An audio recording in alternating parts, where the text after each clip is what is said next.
You can practically hear every nuance of every instrument. He learns every nuance of light, of color, of shade, of form. The human face is a powerful messenger. Our brains are tuned to its every nuance. All right, let's talk about the difference between just speaking a language and actually, connecting with it. That gap is often filled by one single powerful idea: nuance.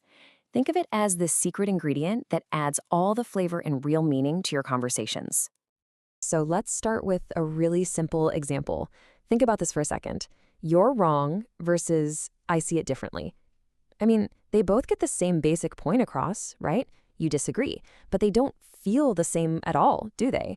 One just shuts the conversation down. It's a brick wall. The other one, it opens a door. That little shift, that is nuance in action. So to really get this, we need to be on the same page. Let's really pin down what we're talking about here. What exactly is this thing we call nuance? Okay, so here's the dictionary definition. It's a subtle difference, a shade of meaning. It's not the big, loud part of the message. It's the quiet, underlying layer, the thing that native speakers pick up on almost without even thinking about it. Probably the best way to think about it is with colors. Speaking a language without nuance is like seeing the world in just red, yellow, and blue. It works, sure, but once you understand nuance, suddenly you see all the shades in between. The navy, the turquoise, the sky blue. That's where all the beauty and precision really live.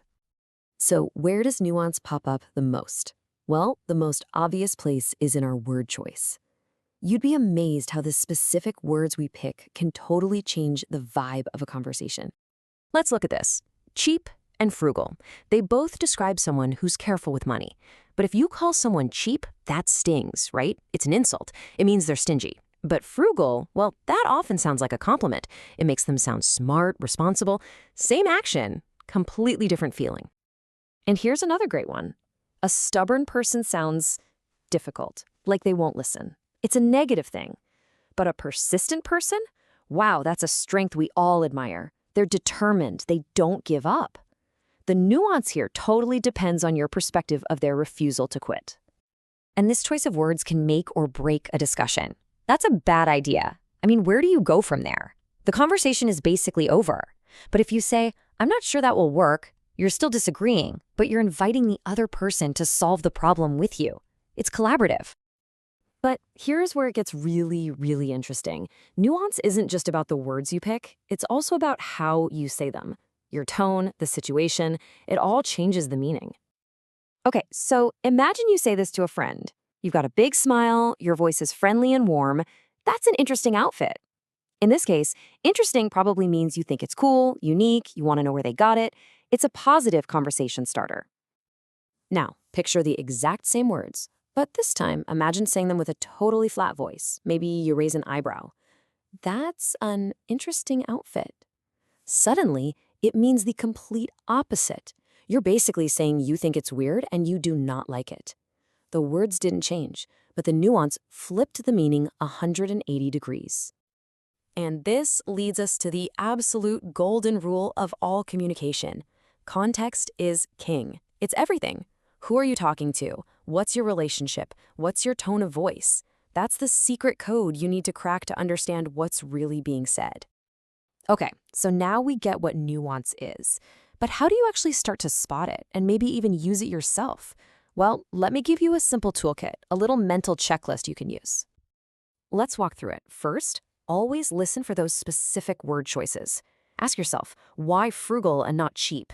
Second, look at the whole picture, the context. A boss talking to an employee is way different from two best friends joking around. Third, use your ears. Is the tone warm, sarcastic, flat?